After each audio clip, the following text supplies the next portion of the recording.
Man, number 4, I've got a great story. So spending too much too early, and great story, I mean by a sad story. So, one of the things that we see is a lot of people underestimate how much money they're going to spend on the front end of retirement.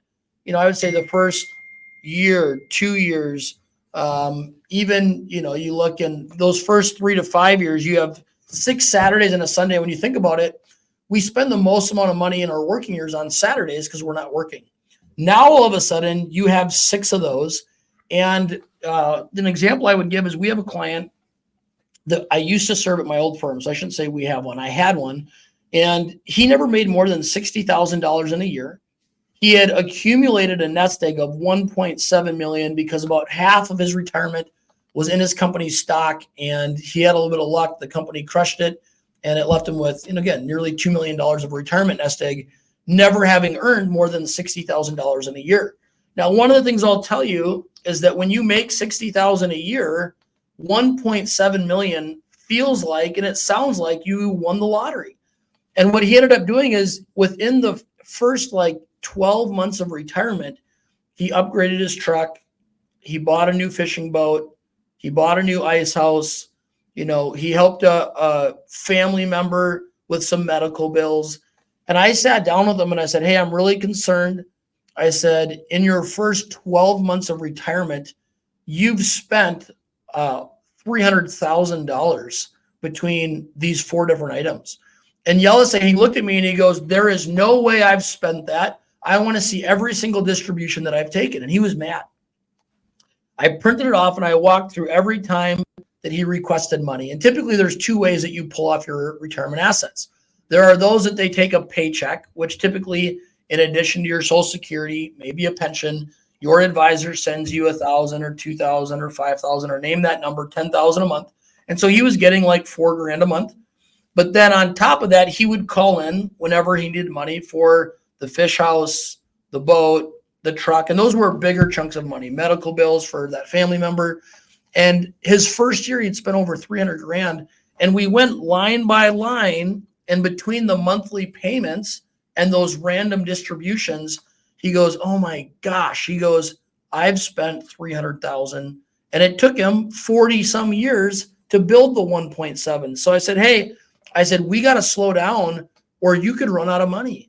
And so the reason I say that is, he thought 1.7 million gave him the ability to spend whatever he wanted. And then it quickly hit him that, well, that's a lot of money. This money has to last 25 to 35 years. So one of the things that we do with people is we sit down and we go, hey, what are some of the big expenses that you see coming up? Does it make sense to pull half of that money?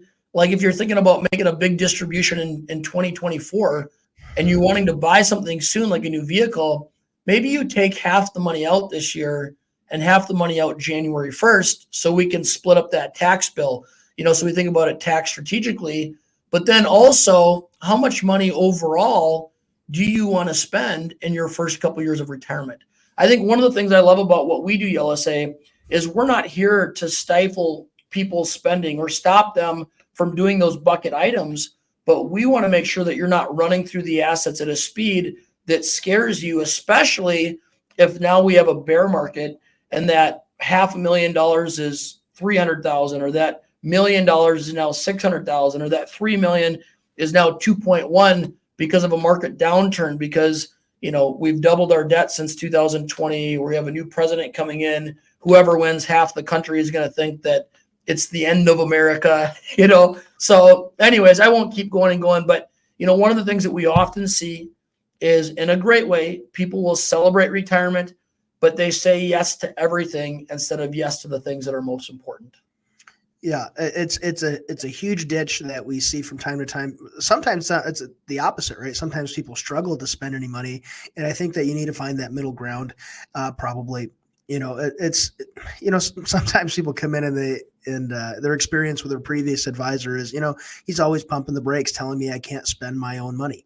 Nobody's telling you what to do with your money. It's your money. But at the same time, like it's in our best interest to make sure that you can remain one of our clients, and not just for the first 5 or 10 years, because, once you're out of money, like, there's not a whole lot we can do. If you have a Social Security pension and no retirement savings, like, we're happy to meet with you. We'll be friends, but there's not a whole lot of advice after that. So, we want to make sure that you have your retirement savings, that it's going to provide for you for as long as you need it to. So, Right. We want you to have a dignified retirement. We don't want you to overspend. We don't want you to also, penny pinch and because you're living in fear, and ultimately your kids or grandchildren or whoever your beneficiaries are, they're going to spend your money. We want to make sure that you get to enjoy retirement, enjoy what you've worked hard for.